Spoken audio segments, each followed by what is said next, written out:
മലനാട് T വിയായിട്ട് എനിക്ക് വലിയൊരു connection ഉള്ളത് ശരിക്കും എൻ്റെ ഗുരുസ്ഥാനത്തുള്ള ആളാണ് ഈ മലനാട് ടി വിയുടെ ഉടമ ജയേഷ് എന്ന് പറയുന്ന പത്തനാപുരത്തുള്ള ചേട്ടനാണ്. അദ്ദേഹം തുടങ്ങി വെച്ച അദ്ദേഹത്തോടൊപ്പമുള്ള കുറച്ച് ഞങ്ങളുടെ വളരെ അടുപ്പമുള്ള ആളുകൾ, ഉമ്മച്ചൻ, പ്രദീപ് ഗുരുകുലം, ബദറുദ്ദീൻ മേടയിലൊക്കെ തുടങ്ങി വെച്ച ഒരു ചാനലിലാണ് ഞാൻ എൻ്റെ ജീവിതം ആരംഭിക്കുന്നത്, വാർത്താ വായനയിലൂടെ. അപ്പോൾ എനിക്ക് മലനാട് ടി വിയുമായി അത്രയേറെ ഒരു കണക്ഷനുണ്ട്. മലനാട് ടി വിയിൽ ഞാൻ കാണുന്ന ഒരു പ്രത്യേകത, ഈ എപ്പോഴും മറ്റുള്ള ചാനലുകളൊക്കെ ഈ ആളുകളെ അങ്ങോട്ട് ഇമ്പ്രസ് ചെയ്യിക്കാൻ പറ്റുന്ന വിഷയങ്ങൾ എടുക്കും.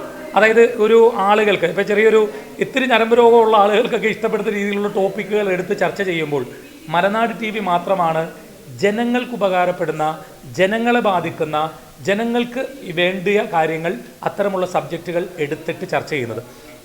മറ്റ് ചില ചാനലുകൾ അങ്ങനെ ചർച്ച ചെയ്യാറുണ്ടെങ്കിൽ പോലും ഇതിന് അവസാനം എന്ത് സംഭവിക്കുന്നു? ഈ പറയുന്ന ആളുകൾക്ക് ഇപ്പോൾ ഒരു സ്ഥലത്തൊരു വലിയ ഒരു സ്ഥലത്ത് കുടിവെള്ളമില്ല, അവിടെ കുടിവെള്ളം എത്തിക്കണം എന്ന് പറഞ്ഞിട്ട് പലരും വാർത്ത ചെയ്യാറുണ്ട്. പക്ഷെ മലനാട് ടി വിയുടെ പ്രത്യേകത അവിടെ കുടിവെള്ളം എത്തിക്കുന്നത് വരെ അതിൻ്റെ പിന്നാലെ പോവുകയും അവിടെ ശുദ്ധമായ കുടിവെള്ളം കിട്ടുമെന്ന് ഉറപ്പാക്കിയിട്ട് മാത്രം പിന്മാറുന്ന ഒരു ചാനലാണ് മലനാട് ടി വി. അതുകൊണ്ട് തന്നെ എനിക്ക് തോന്നുന്നു ഇന്നത്തെ കാലഘട്ടത്തിന് ഏറ്റവും വേണ്ടത് മലനാട് ടി വിയെ പോലുള്ള ചാനലുകളാണെന്നുള്ളതാണ് എൻ്റെ അഭിപ്രായം.